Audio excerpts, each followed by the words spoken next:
As a boy of 5 I used to lie in bed and visualise a balloon sitting on a pin, not knowing what it signified. I wasn't either of the objects, but I was the pressure between the two, and it will burst if I let it. But I didn't, and instead I chose to maintain that vision. Each night before death's cousin let me take a break from living. That image was visceral, I felt it in my stomach. This anxiety ironically provided me with comfort. I'd lie in bed and play with the idea of bursting it, and that was my first experience of nervousness. Scared but curious as to what would happen.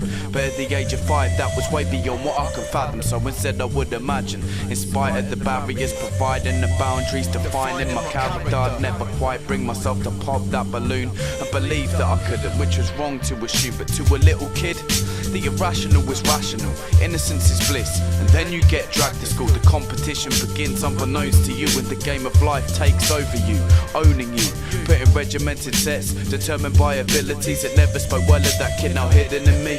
I could answer the questions but was never interested by them. Creativity was not encouraged and the test was silent. I didn't mean it to be secret, I kept a grip on the pressure between the balloon and the pin that it sits on, focusing on 2 points, both of which you're coping with. A high level of pressure but neither side are imposing it. The pressure is of itself, but the other two objects need the pressure to test the strength of their concepts. Cause if either one breaks to prove themselves illusory, that vacuous abyss will suck them in brutally. But anyway, as I move through puberty, different stimuli now served in consuming me. With my first spot popped came insecurity, concern over image dismantled all that was pure in me. Wanting sex but not really knowing what it was had me nervous around girls, and confidence was lost, thus I couldn't help but giggle.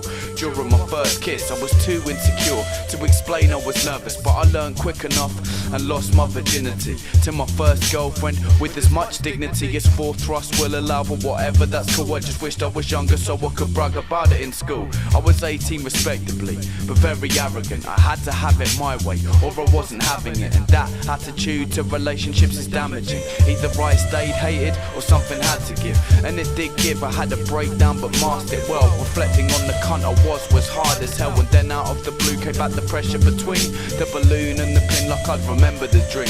And finally I could articulate what they mean. So the pin represents truth, the balloon my ego, the pressure was me. So without thinking on, I left the balloon for the pin to pop.